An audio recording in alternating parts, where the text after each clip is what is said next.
Hello everyone, this is Fadi, and hopefully you've been enjoying the most recent videos of this series talking about the Quran from different angles. Last time we talked about how God used our sister Hatun, who is a 5'2", to literally destroy this concept of perfect preservation of the Quran and exposing the different Qurans and so on and so forth. But today we're going to talk about yet another mighty man of God, Dr. Daniel Brubaker, who is 5'11", and also his work is definitely throwing basically a dagger into this concept of preservation of the Quran. With me here to continue our discussion is our dear brother, Dr. J. Smith. Dr. J, welcome back. Well, good on you. Thanks to have me. So what is it about the 5'11" now, man of God? Actually, it might be 5'10". I just kind of guessed it was 5'11". I just made him 5'11". I'm 5'11". Right, I think he's just a little bit, let's say 5'10". So 5'2" and 5'10". Let's just take about the slide and let's take a look at him. So this is Dr. Dan Brubaker. Those of you who have seen him, you probably know him. Look at the book that's there on the right. That's the book that's done all the damage. But that's from research that he did for 10 years to get his PhD to begin with. And subsequently, since then, he has continued on. At the time he did his PhD in 2014, he had about 800 of these variants. Now he's up to 4,000 and still counting. And I want to just say, I mean, people, we encourage you to buy this book, and you'll see that never once Dr. Brubaker ever attacked Islam or attacked Muslims. He's just sharing the findings of his research. For the life of me, Dr. J, I have no idea why Muslims took it the wrong way and went on attacking him since day one. Oh, well, that's obvious. Come on, now stop and think through what you've just said.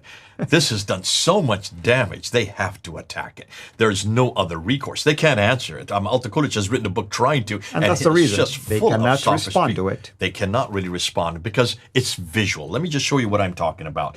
Now, he talks about 20 examples. Actually, there are 22 examples to be correct. What he's talking about are these: insertions, erasures, coverings, and tapings. Let me give you some pictures of what we're looking at. So here are insertions. If you look, you can see there's a word right above here. That's a word that's been inserted.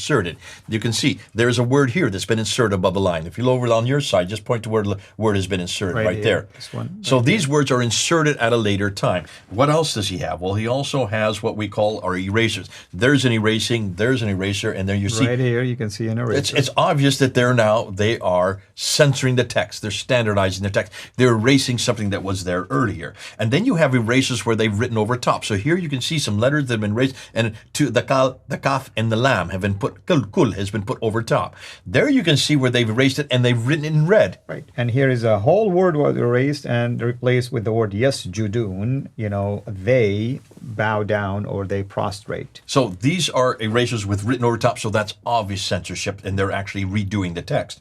And here you see an entire line that has been erased and written, an entire sentence has been written over top. Here you can see they've done with a different color. And it's very easy to spot, by the way. Look at the style of writing. Look at the style of writing. I mean, it's very easy. You can see the undertext as well. So you can see what they did to erase. And there you can see another one in that example. And then these are probably the most damaging. And this is primarily mostly in the Husseini manuscript. You can see where they have covered. There's a covering. Look at this one here. There are 8 different coverings. 1, 2, 3, 4, 5, 6, 7, 8. It looks like chicken scratches when it's left behind. And right here, I mean, you cannot miss the fact that there are gaps as you jump from one word to the other. What's left behind, in every case when they cover, what's left behind corresponds with the Hafs text, corresponds with the Quran that we have today.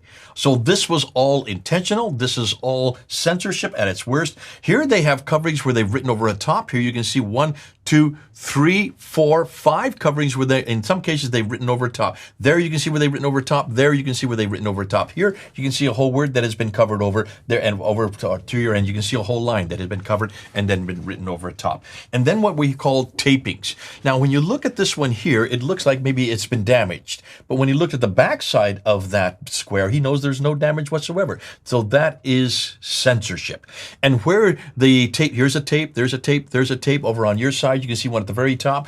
Those are tapings. When you tape like that, you're centering the text. That's like covering. It's very similar the same way.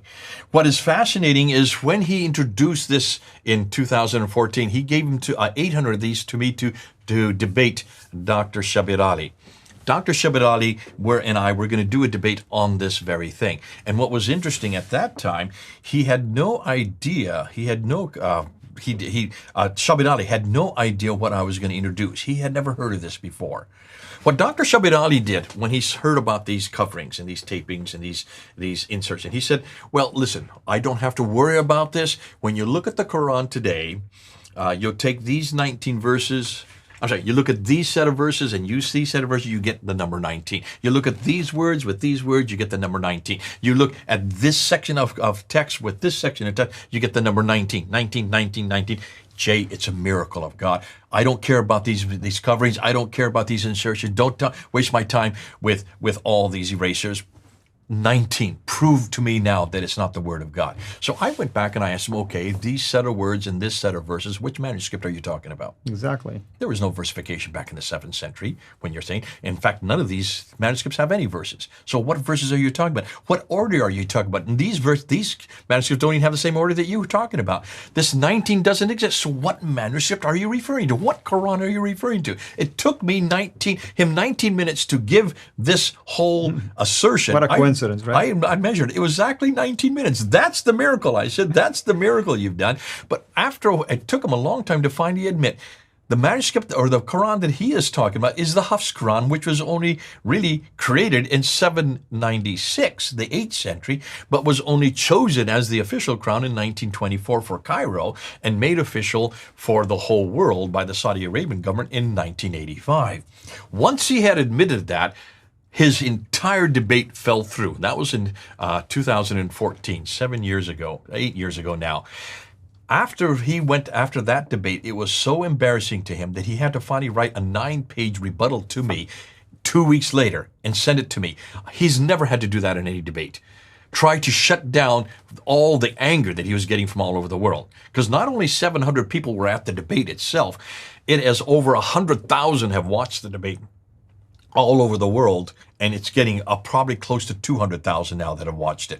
Muslims are absolutely upset because he could not support it. Well, how would you defend this? And what does this say to you? I'm now giving it to you. I put it out there. What does it say to you in the last 3 or 4 minutes? You try to tell me the significance of this. I can go through a number of things that could be interpreted from all of this. First, the process of basically collecting the Quran was not a standardized process. Why? Because if they went back again to fix it, to make it coincide with a specific reading, that mean there was no standard reading in the first place, as we hear Hafs, all that kind of stuff. Number two, it's obvious that memory failed and you went back to fix things that were reliance on memory. How many times we've heard that the Quran, yesterday I was looked at a comment, the Quran has been preserved in memory for 1400 years. Thank God we are so blessed. Really? Yeah. Which one was fixed, Yeah, which one was memorized? And then why wouldn't you discover something like this immediately after you wrote it? Like as a scribe, you would expect someone else to review it after you. It's obvious that everybody wrote whatever they thought the Quran said. So what is the preservation and the perfect preservation now? See, to me, this is much more damaging because this is the consonantal text. What we looked at the Qira'at and Ahruf, the Hatun Tashfa, is just dots and vowels that were put at a later date, 8th, 9th, and 10th century, up until 905. From 736 up to 905, 700 different Qurans by 700 different men who all had their way of putting those dots and vowels. That is understandable. This you cannot explain. You cannot slough this off and say, well, you had different men choosing different things. No, these are the original manuscripts. You don't get anything earlier than these. These start from 705. Well, the under text would be maybe the late 7th century. The Birmingham folios, I'm willing to go back to 568 to 645 if the carbon dating is correct. So that would be early 7th century, but that's just 2 folios. That's nothing to do with this because that has to do with Christian material. That has to do with Jewish material. This is the Quranic material that we're talking about that became the official Quran.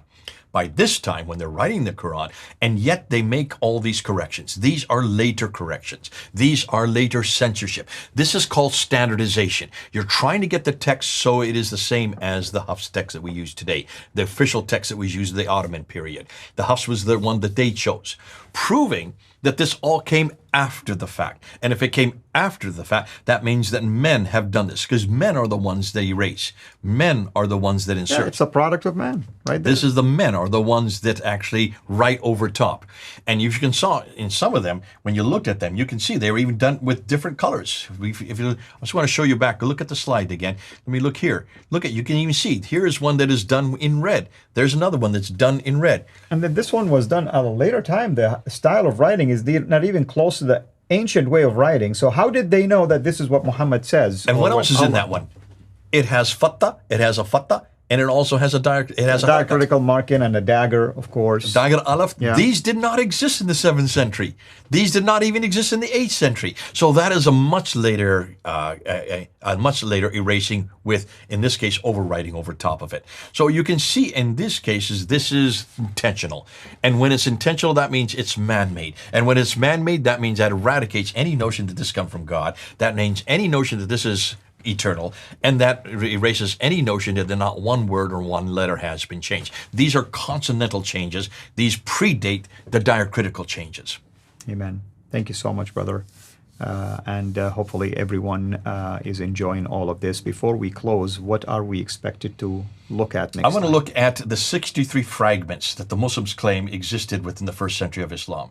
And we're going to debunk every one of them. Wonderful. Thank you so much, everyone. God bless. Thank you for watching this video. Be sure to like and subscribe to our channel, CIRA International, and click on the bell so that you receive notifications whenever we publish a new video or go live. I would also like to appeal to you to consider becoming a Patreon patron by clicking the link right below. By doing so, you can give towards the production of these videos. There are also other options for you where you can give to our channel. I thank you from the bottom of my heart.